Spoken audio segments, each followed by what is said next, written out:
ಸಂವಿಧಾನದ ಮೂಲಕವಾಗಿ ನಮಗೆ ದೊರಕಿರುವಂತಹ ಸ್ವಾತಂತ್ರ್ಯ ಮತ್ತು ಹಕ್ಕುಗಳ ಅಡಿಯಲ್ಲಿ ಭಾರತ ದೇಶದಲ್ಲಿ ಅದ್ಭುತವಾಗಿ ಜೀವಿಸ್ತಾ ಇರುವಂತ ಅತಿಶಯ ಬದುಕು ನಮ್ಮದು. ನಮಗೆ ಸಂವಿಧಾನ ಅನೇಕ ಆಶಯಗಳನ್ನ ಹಕ್ಕುಗಳನ್ನ ಕೊಟ್ಟಿರುವಂತದ್ದು. ಅಂಬೇಡ್ಕರ್ ಅವರು ನಮಗೆ ನೀಡಿರುವಂತ ಈ ಸಾಂವಿಧಾನಿಕವಾದಂತ ಹಕ್ಕುಗಳಿದೆಯಲ್ಲ, ಇದು ಯಾರಿಂದಲೂ ಕಿತ್ಕೊಳ್ಳೋಕ್ಕಾಗದೇ ಇರುವಂತ ಒಂದು ಅತಿಶಯವಾದಂತ ಶಕ್ತಿ ಮತ್ತೆ ತತ್ವಗಳು, ಸಿದ್ಧಾಂತಗಳು ಮತ್ತೆ ಅದರ ಅಡಿಯಲ್ಲಿ ನಮಗೆ ಬಹಳ ಶ್ರೇಷ್ಠವಾದಂತಹ ಹಕ್ಕುಗಳನ್ನು ಕೊಡಲ್ಪಟ್ಟಿದೆ. ಅದರ ಅಡಿಯಲ್ಲಿ ಜೀವಿಸ್ತಾ ಇರುವಂತ ನಾವುಗಳು ನಿಜವಾಗ್ಲೂ ಧನ್ಯರು. ನಾನು ರೀಸೆಂಟ್ ಆಗಿ ಬಾಗೇಪಲ್ಲಿ ಅಲ್ಲಿ ಒಂದು ವಿಡಿಯೋವನ್ನು ನಾನು ನೋಡ್ತೇನೆ. ಅಕ್ರಮವಾಗಿ ಚರ್ಚ್ ಕಟ್ಟಿದ್ದಾರೆ ಎಂಬುದಾಗಿ ಹೇಳಿ ಜೈಕಾರ ಕೂಗಿ ಮಾತ್ರವಲ್ಲದೆ ಕೂಗಾಟವನ್ನ ನಾವು ನೋಡ್ತೇವೆ. ಅದು ಪೇಪರ್ಗಳಲ್ಲಿ ಕೂಡ ಬಂದಿದೆ.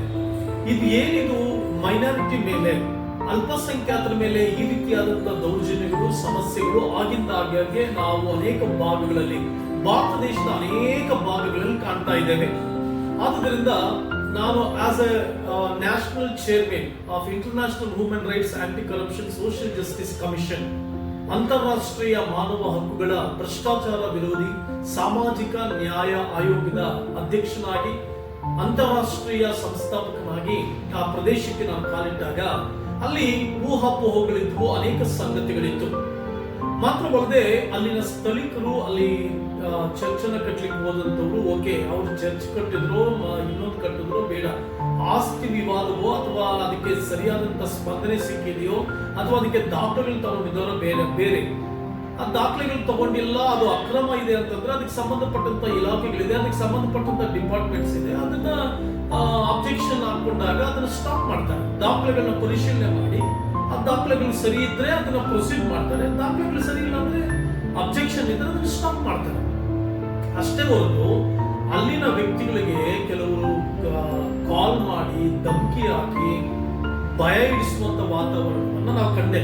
ಆ ವ್ಯಕ್ತಿ ನೇರವಾಗಿ ನಾನು ಮಾತನಾಡಿದಾಗ ಆ ವ್ಯಕ್ತಿ ನನಗೆ ತನ್ನ ಸಂಕಷ್ಟ, ತನ್ನ ಕಷ್ಟವನ್ನ ಹೇಳ್ಕೊಂಡ. ನನ್ನ ಬಳಿ ಅನೇಕ ಫೋನ್ ಕಾಲ್ಗಳು ಬರ್ತಾನೆ ಇದೆ, ಕಾಂಪ್ರಮೈಸ್ ಮಾಡಲಿಕ್ಕೆ ಬರ್ತಾನೆ ಇದೆ, ಪೊಲೀಸ್ ಕಂಪ್ಲೇಂಟ್ ಆಗುತ್ತೆ, ನಿನ್ ಮೇಲೆ ಹಾಗಾಗುತ್ತೆ ಹೀಗಾಗುತ್ತೆ ಎಂಬಂತೆಲ್ಲ ಭಯ ಇಡಿಸಿ ಆ ವ್ಯಕ್ತಿಗೆ ಬಹಳ ಕಿರುಕುಳ ಕೊಟ್ಟಿದ್ದನ್ನ ನಾನು ಕಣ್ಣಾರೆ ಕಂಡೆ. ಪೊಲೀಸ್ ಸ್ಟೇಷನ್ಗೆ ಹೋದಾಗ ಹೈ ಡ್ರಾಮವೇ ನಡೆದೋಯ್ತು. ಪೊಲೀಸ್ ಸ್ಟೇಷನ್ ಮುಂದೆ ನಾವು ಅಂತವ್ರು, ನಾವು ಈ ಸಂಘದವರು ಅಂತ ಬೆಳ್ಳಿ ಬಂದು ಕೂಗಾಡದಂತವ್ರು, ಸ್ಟೇಷನ್ ಮುಂದೆ ಬೊಬ್ಬೆ ಹಾಕಿದವರು, ಸ್ಟೇಷನ್ ಮುಂದೆ ಗಲಾಟೆ ಮಾಡಿದವರು, ಸ್ಟೇಷನ್ ಮುಂದೆ ಚರ್ಚ್ನ ಪಾಸ್ಟರ್ ಮೇಲೆ ಕೂಗಾಡದಂತವ್ರು, ದೌರ್ಜನ್ಯ ಮಾಡಿದಂಥವ್ರು, ದಬ್ಬಾಳಿಕೆ ಮಾಡಿದಂಥವ್ರು, ಅಹಂಕಾರದಿಂದ ಮೇಲಿದಂಥವ್ರು. ನಾನು ಅಲ್ಲೇ ಸ್ಪಾಟ್ ನಲ್ಲಿ ಇದ್ದೇನೆ. ಸೊ ಇಮಿಡಿಯೇಟ್ ಆಗಿ ಇನ್ಸ್ಪೆಕ್ಟರ್ ಬಂದ್ರು. ಇನ್ಸ್ಪೆಕ್ಟರ್ ಪ್ರಶಾಂತ್ ಸ್ಥಳಕ್ಕೆ ಬರ್ತಾರೆ, ಸ್ಟೇಷನ್ಗೆ ಬರ್ತಾರೆ. ಸ್ಟೇಷನ್ಗೆ ಬಂದಾಗ ಬುದ್ಧಿವಾದ ಹೇಳಬೇಕಾಗಿದ್ದು ಅಲ್ಲಿ ಕೂಗಾಡದವನಿಗೆ, ಬುದ್ಧಿವಾದ ಹೇಳಿ ಗದರಿಸಬೇಕಾಗಿದ್ದು ಅಲ್ಲಿ ದೌರ್ಜನ್ಯ ಮಾಡಿ ದಬ್ಬಾಳಿಕೆ ಮಾಡಿದವನನ್ನ ಗದರಿಸಬೇಕಾಗಿತ್ತು. ಆದ್ರೆ ಆ ವ್ಯಕ್ತಿ ಅದು ಮಾಡಲಿಲ್ಲ. ಇಲ್ಲಿ ಚರ್ಚ್ ಓಕೆ, ಅದು ಡಾಕ್ಯುಮೆಂಟ್ಸ್ ಇಲ್ಲ ಅಂದ್ರೆ ತಹಶೀಲ್ದಾರ್ ಇದ್ದಾರೆ, PDO ಇದ್ದಾರೆ, ಅದಕ್ಕೆ ಸ್ಟಾಪ್ ಮಾಡ್ಲಿಕ್ಕೆ ಅದಕ್ಕೆ ದಾಖಲೆಗಳಿಲ್ಲ ಅಂದ್ರೆ ಹೋಯ್ತು. ಅದೇ ಬಿಟ್ಟು ಚರ್ಚ್ ಫಾದರ್ ಮೇಲೆ ಏಕಾಏಕಿ ನೀವು ಹೀಗೆ ಮಾಡಬಾರ್ದು, ಹೀಗೆ ಮಾಡಬಾರ್ದು, ಅಣ್ಣ ತಮ್ಮಂದ್ರ ಮಧ್ಯದಲ್ಲಿ ಜಗಳ ತಂದಾಗ್ತಾ ಇದ್ದಾರೆ ಎಂಬುದಾಗಿ ಹೇಳಿ ಸಮಸ್ಯೆಗಳನ್ನ ಮಾಡ್ತಾ ಇದ್ದಾರೆ. ಇಂತಹ ಕಾಲಘಟ್ಟೆಯಲ್ಲಿ ನಾವಿದ್ದೇವೆ, ಇಂತಹ ಸನ್ನಿವೇಶಗಳಲ್ಲಿ ನಾವಿದ್ದೇವೆ. ಪ್ರಿಯ ಇದನ್ನ ವೀಕ್ಷಿಸ್ತಾ ಇರುವಂತವರೇ, ಕಾನೂನು ಮತ್ತೆ ಸಂವಿಧಾನ ನಮಗೆ ಅದ್ಭುತವಾದಂತ ಒಂದು ಸಂವಿಧಾನಿಕವಾದಂತಹ ಹಕ್ಕುಗಳನ್ನ ಕೊಟ್ಟಿದೆ. ಆ ಸಂವಿಧಾನಿಕವಾದಂತಹ ಹಕ್ಕುಗಳನ್ನ ಕಿತ್ಕೊಳ್ಳೋದಕ್ಕೆ ನಾವು ಯಾರಿಗೂ ಬಿಡಬಾರದು. ಯಾವುದೇ ವ್ಯಕ್ತಿ ನಿಮ್ಮ ವೈಯಕ್ತಿಕವಾದಂತಹ ಸ್ವಾತಂತ್ರ್ಯವನ್ನು ಕಿತ್ಕೊಳ್ಳಕ್ ಬಂದ್ರೆ, ನಿಮ್ಮ ಪರ್ಸನಲ್ ಲಿಬರ್ಟಿ ವೈಲೇಷನ್ ಆದ್ರೆ, ಫಂಡಮೆಂಟಲ್ ರೈಟ್ಸ್ ವೈಲೇಷನ್ ಆದ್ರೆ, ನಾವು ಅಂತಾರಾಷ್ಟ್ರೀಯ ಮಾನವ ಹಕ್ಕುಗಳ ಸಾಮಾಜಿಕ ನ್ಯಾಯ ಆಯೋಗದ ಮೂಲಕವಾಗಿ ನಿಮ್ಮೊಂದಿಗೆ ನಾವು ನಿಲ್ತೇವೆ. ಆದುದರಿಂದ ಅದಕ್ಕೆ ಸಂಬಂಧಪಟ್ಟಂತ ಇಲಾಖೆಗಳು, ಅದಕ್ಕೆ ಸಂಬಂಧಪಟ್ಟಂತ ಪೊಲೀಸ್ ಡಿಪಾರ್ಟ್ಮೆಂಟ್ ಜನರ ಪರವಾಗಿ ಮಾತ್ರವಲ್ಲದೆ ಯಾರು ತುಳಿತಕ್ಕೀಡಾಗಿದ್ದಾರೆ, ಅದು ಕಾನೂನು ಇದೆ, ಯಾರು ತಪ್ಪು ಮಾಡಿದ್ರೆ ಕಾನೂನು ಅಡಿಯಲ್ಲಿ ಅದಕ್ಕೆ ಬೇಕಾದಂತ ವ್ಯವಸ್ಥೆ ಮಾಡ್ಕೊಳ್ಬೇಕಾಗುತ್ತೆ. ಹಾಗಂತ ಯಾರೋ ದೌರ್ಜನ್ಯ ಮಾಡ್ತಾನೆ, ಯಾವನೋ ದಬ್ಬಾಳಿಕೆ ಮಾಡ್ತಾನೆ, ಯಾವನೋ ಕೈಗೆ ಕಾನೂನು ಎತ್ಕೊಳ್ತಾನೆ ಅಂದ್ರೆ ಪೊಲೀಸ್ ಇಲಾಖೆ ಫಸ್ಟ್ ಕಾನೂನನ್ನ ಕೈಗೆತ್ಕೊಳ್ಳೋನ ವಿರುದ್ಧ ಕ್ರಮ ತೆಗೆದುಕೊಳ್ಬೇಕು. ನಾನು ಅನೇಕ ಕೇಸ್ಗಳು ನೋಡಿದ್ದೇನೆ, ಅನೇಕ ವ್ಯಕ್ತಿಗಳನ್ನ ಭೇಟಿ ಮಾಡಿದ್ದೇನೆ, ಅನೇಕ ಸಂಗತಿಗಳು ನೋಡಿದ್ದೇನೆ. ಪೊಲೀಸ್ ಡಿಪಾರ್ಟ್ಮೆಂಟ್ ನಲ್ಲಿ ಒಂದೇನಂತಂದ್ರೆ, ಯಾವನು ಸ್ವಲ್ಪ ದಬ್ಬಾಳಿಕೆ ನಡೆಸ್ತಾನೋ, ಕಾನೂನು ಕೈಗೆತ್ಕೊಳ್ತಾನೆ, ಅವನ ಮೇಲೆ ಕ್ರಮ ತಗೊಳ್ಳಲ್ಲ. ಯಾರೋ ಚರ್ಚ್ ಫಾದರ್ ಎಲ್ಲೋ ಹೋಗಿ ಪ್ರೇಯರ್ ಮಾಡ್ದ, ಯಾರೋ ಹೋಗಿ ಏನೋ ಮನೇಲಿ ಪ್ರೇಯರ್ ಮಾಡ್ದ, ಫಸ್ಟ್ ಅವನ ಮೇಲೆ FIR ಹಾಕ್ತಾರೆ. ಯಾಕೆ FIR ಹಾಕ್ಬೇಕು ಅವನ ಮೇಲೆ? ಫಸ್ಟ್ ಅವನು ದಬ್ಬಾಳಿಕೆ ಮಾಡಿದವನ ಮೇಲೆ FIR ಹಾಕ್ಬೇಕಾಗಿದೆಯಲ್ಲ, ಕಾನೂನ ಕೈಗೆತ್ಕೊಂಡವನ ಮೇಲೆ FIR ಹಾಕ್ಬೇಕಲ್ಲ. ಯಾಕೆ ವಾಲಂಟ್ರಿಯಾಗಿ ಯಾಕೆ ಎತ್ಕೊಳ್ಳೋದಿಲ್ಲ? ಪೊಲೀಸ್ ಡಿಪಾರ್ಟ್ಮೆಂಟ್ ದಯವಿಟ್ಟು ಇದನ್ನ ಬಹಳ ಕ್ರಮವಾಗಿ ನಿಮ್ಮ ಇನ್ಸ್ಟ್ರಕ್ಷನ್ಸ್ ಇವತ್ತು ಎಲ್ಲ ಲೋಕಲ್ ಪೊಲೀಸ್ ಸ್ಟೇಷನ್ಸ್ ಗಳಿಗೆ ಬೇಕಾಗಿದೆ. ಇಡೀ ಲೋಕಲ್ ಪೊಲೀಸ್ ಸ್ಟೇಷನ್ಸ್ ಗಳಿಗೆ ಒಂದು ಇನ್ಸ್ಟ್ರಕ್ಷನ್ ಬರಬೇಕು. ಯಾರು ಫಸ್ಟ್ ಕಾನೂನನ್ನ ಕೈಗೆತ್ಕೊಳ್ತಾರೆ ಅವನ ಮೇಲೆ ಫಸ್ಟ್ ಕ್ರಮ ತೆಗೆದುಕೊಳ್ಬೇಕು. ಅದನ್ನ ಬಿಟ್ಟು ಯಾರೋ ಪ್ರೇಯರ್ಗೆ ಹೋಗಿದ್ದಾನೆ, ಅವ್ರು ಕರೆದಿದ್ರಿಂದ ಇವ್ರು ಪ್ರೇಯರ್ಗೆ ಹೋಗಿರ್ತಾರೆ, ಅವನು ಕರೆದಿದ್ರಿಂದ ಅವನೇನೋ ದೇವಾಲಯ ಕಟ್ಟಕ್ಕೆ ಹೋಗಿರ್ತಾನೆ. It is not is problem, it's not pastor's problem. ಬಂದು ಸ್ಟೇಷನ್ಸ್ ಮುಂದೆ ಡೊಂಬರಾಟ ಆಡುವಂತವರು, ಕಾನೂನುಗಳ ಕೈಗೆತ್ತಿಕೊಳ್ಳುವಂತವರು, ಹೊಡೆಯುವಂತವರು, ಇಂಥವ್ರ ಮೇಲೆ ಫಸ್ಟ್ ಕ್ರಮ ತೆಗೆದುಕೊಳ್ಬೇಕು. ಇಂಥವ್ರ ಮೇಲೆ ಫಸ್ಟ್ ಕಾನೂನು ಕ್ರಮ ತೆಗೆದುಕೊಳ್ಬೇಕು. ಇಂಥವ್ರ ಮೇಲೆ FIR ಗಳು ರಿಜಿಸ್ಟರ್ ಆದ್ರೆ ಸ್ವಸ್ಥ ಸಮಾಜ ನಿರ್ಮಾಣ ಆಗುತ್ತೆ. ಅವ್ರು ಮತಾಂತರ ಮಾಡಿದ್ರು, ಇನ್ನೊಂದು ಮಾಡಿದ್ರು ಕೂಡ ಅದಕ್ಕೆ ಸಂಬಂಧಪಟ್ಟಂತ ಇಲಾಖೆ ಇದೆ, ಅದಕ್ಕೆ ಸಂಬಂಧಪಟ್ಟಂತ ಲಾ ಆರ್ಡರ್ ಕಾಪಾಡುವಂತ ಪೊಲೀಸ್ ಡಿಪಾರ್ಟ್ಮೆಂಟ್ ಇದೆ. ಮಾತ್ರ ಆ ವಿಡಿಯೋದಲ್ಲಿ ಹೇಳ್ತಾರೆ 1000 ರೂಪಾಯಿ ಮತಾಂತರ ಆಗಿದ್ದಾರೆ, ಸೀರೆ ಕೊಟ್ಟು ಮತಾಂತರ ಆಗ್ತಿದ್ದಾರೆ. ಯಾರು ಸೀರೆ ತಗೊಂಡು ಮತಾಂತರ ಆಗಿದ್ರೆ, ಯಾರು ದುಡ್ಡು ತಗೊಂಡು ಮತಾಂತರ ಆಗಿದ್ರೆ ಅವರ ಕ್ಯಾಸ್ಟ್ ಇನ್ಕಮ್ ತೆಗೆದುಕೊಂಡು ಬರಲಿ.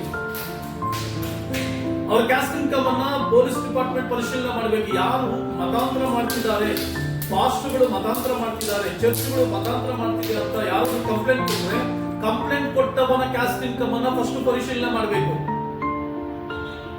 ಕ್ಯಾಸ್ಟ್ ಇನ್ಕಮ್ ಗಳನ್ನ ಪರಿಶೀಲನೆ ಮಾಡಿ ಅವರು ಮತಾಂತರಗಳಾಗಿದ್ರೆ, ಅವರು ಧರ್ಮ ಬದಲಾಗಿದ್ರೆ, ಅವ್ರ ಜಾತಿ ಬದಲಾಗಿದ್ರೆ ಅವಾಗ ಆಕ್ಷನ್ ತಗೊಳ್ಳಿ.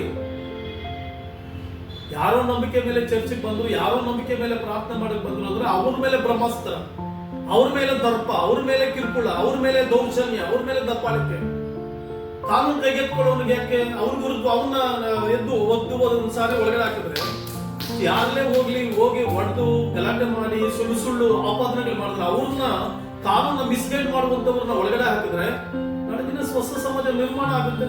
ಅವ್ರು ಮತಾಂತರ ಮಾಡ್ತಿದ್ರೆ ಅವನ್ನೆತ್ತು ಒಳಗಡೆ ಹಾಕಿ ಅವನ್ ಕೇಸ್ಗಳನ್ನ ರಿಜಿಸ್ಟರ್ ಮಾಡಿ. ಫಸ್ಟ್ ಮತಾಂತರ ಆಗೋದಕ್ಕಿಂತ ಮುಂಚೆ ಅವರ ಡಾಕ್ಯುಮೆಂಟೇಶನ್ ಅನ್ನ ದಯವಿಟ್ಟು ಯಾವುದೇ ಮತಾಂತರ ಕೇಸ್ಗಳನ್ನ ಹಾಕೋದಕ್ಕಿಂತ ಮುಂಚೆ ಎವಿಡೆನ್ಸ್ ಅನ್ನ ಕಲೆಕ್ಟ್ ಮಾಡಿ, ಅದ್ರ ಮೇಲೆ ನೀವು ಕಾನೂನು ರೀತಿಯಲ್ಲಿ ಕೈಗೊಳ್ಳೋದು. ಈ ಬಾಗಪಲ್ಲಿಯಲ್ಲಿ ಆಗಿರುವಂತದ್ದು ಅದೇನೆ. ಸರಿಯಾದಂತ ಮಾಹಿತಿ ಇಲ್ಲ, ಮಾತ್ರವಲ್ಲದೆ ಡಾಕ್ಯುಮೆಂಟೇಶನ್ ಇಲ್ಲ ಅಂತಂದ್ರೆ ಓಕೆ, ಅದಕ್ಕೆ ಸಂಬಂಧಪಟ್ಟ ತಹಶೀಲ್ದಾರ್ ಇರ್ತಾರೆ, PDO ಇರ್ತಾರೆ, ಸೆಕ್ರೆಟರಿ ಇರ್ತಾರೆ, ಅವ್ರು ಏನ್ ಮಾಡ್ತಿರ್ತಾರೆ, ಓಕೆ ಅಬ್ಜೆಕ್ಷನ್ ಹಾಕಿದ್ರೆ ಆಯ್ತು, ಕಟ್ಟಬೇಡಿ ಅಂದ್ರೆ ಮುಗಿದೋಯ್ತು. ಅದನ್ನ ಮತಾಂತರ ಮಾಡ್ತಿದ್ದಂತ ಬೇರೆ ಬೇರೆ ಬಣ್ಣ ಮಾಡೋದು, ಅವನ್ಯಾರೋ ಸ್ಟೇಷನ್ ಹತ್ರ ಬಂದು ಅವ್ರು ದಬ್ಬಾಳಿಕೆ ಮಾಡೋದು, ಅವ್ರು ದೌರ್ಜನ್ಯ ಮಾಡಿ ದಬ್ಬಾಳಿಕೆ ಮಾಡೋದ್ರ ಮೇಲೆ ಕೇಸ್ ಮಾಡಲ್ಲ. ಹೋಗಿ ಪ್ರೇಯರ್ ಮಾಡ್ಬಿಟ್ರೆ ಏನಾಗ್ಬಿಡುತ್ತೆ? ಪ್ರೇಯರ್ ಮಾಡ್ಬಿಟ್ರೆ ಹಾಗಾಗಿ ಈ ರೀತಿಯಾದಂತ ಅನೇಕ ಕಾನೂನು ಬಾಹಿರವಾದಂತ ಕೃತ್ಯಗಳು ನಡೀತಾ ಇದೆ. ಅದನ್ನ ಗಮನಕ್ಕೆ ಇಟ್ಕೊಳ್ಳಿ. ದಯವಿಟ್ಟು ಇದನ್ನ ಸೂಕ್ತವಾದಂತ ಸಮಾಲೋಚನೆ ಮಾಡಿ ಸರಿಯಾದಂತ ಇನ್ಸ್ಟ್ರಕ್ಷನ್ಸ್ ಗಳನ್ನ ಲೋಕಲ್ ಸ್ಟೇಷನ್ಸ್ ಕೊಡಬೇಕಾಗಿ ನಾವು ಕೇಳ್ಕೊಳ್ತೇವೆ. ಮುಂದಿನ ದಿನಗಳಲ್ಲಿ ಈ ರೀತಿಯಾಗಿ ಅನವಶ್ಯಕವಾಗಿ ಫಾಲ್ಸ್ ಕೇಸ್ಗಳನ್ನ ರಿಜಿಸ್ಟರ್ ಮಾಡೋದಾಗ್ಲಿ, ಸುಳ್ಳು ಕೇಸ್ಗಳನ್ನ ರಿಜಿಸ್ಟರ್ ಮಾಡೋದಾಗ್ಲಿ ಮಾಡಿದ್ರೆ ಈ ನಮ್ಮ ಅಂತಾರಾಷ್ಟ್ರೀಯ ಮಾನವ ಹಕ್ಕುಗಳ ಭ್ರಷ್ಟಾಚಾರ ವಿರೋಧಿ ಸಾಮಾಜಿಕ ನ್ಯಾಯ ಆಯೋಗವು ಅಂತಾರಾಷ್ಟ್ರೀಯ ಮಟ್ಟದಲ್ಲಿ ಇದರ ಬಗ್ಗೆ ಗಮನಾರ್ಹವನ್ನು ಸೆಳೆಯಬೇಕಾಗುತ್ತೆ. ಅಂತಾರಾಷ್ಟ್ರೀಯ ಮಟ್ಟದಲ್ಲಿ ಇದಕ್ಕೆ ವಿರುದ್ಧವಾಗಿ ಧ್ವನಿ ಎತ್ತಬೇಕಾಗುತ್ತೆ. ಆದುದರಿಂದ ಬಡವರಿಗೆ, ಬಲ್ಲಿದವರಿಗೆ, ನ್ಯಾಯದ ಅರಿವು ಗೊತ್ತಿಲ್ಲದೆ ಇರುವಂತವರಿಗೆ, ಇನ್ನೋಸೆಂಟ್ ಆಗಿರುವಂತವರಿಗೆ ಕಿರುಕುಳಗಳು, ದೌರ್ಜನ್ಯಗಳು ಕೊಡುವುದನ್ನ ಸ್ಟಾಪ್ ಮಾಡಿ. ಅದಕ್ಕೆ ಸಂಬಂಧಪಟ್ಟಂತ ಅಧಿಕಾರಿಗಳಿದ್ದಾರೆ, ಅದನ್ನು ನೋಡ್ಕೊಳ್ತಾರೆ. ಹಾಗಾಗಿ ಇದನ್ನ ಬಹು ಗಂಭೀರವಾಗಿ ತೆಗೆದುಕೊಳ್ಳಿ. ಅಲ್ಲಿ ನಡೆದಂತ ವಾಸ್ತವವಾದಂತ ಸಂಗತಿ ಇಷ್ಟೇ, ಡಾಕ್ಯುಮೆಂಟ್ಸ್ ಇಲ್ಲ, ಓಕೆ ಸ್ಟಾಪ್ ಮಾಡಿ. ಅದನ್ನ ಬಿಟ್ಟು ಬೇರೆಯಾದಂತ ಚಿತ್ರೀಕರಣ ಬೇಡ. ಬೇರೆ ಚಿತ್ರೀಕರಣ ಮಾಡಿ ಜನರನ್ನ ಮಿಸ್ಗೈಡ್ ಮಾಡಬೇಡಿ.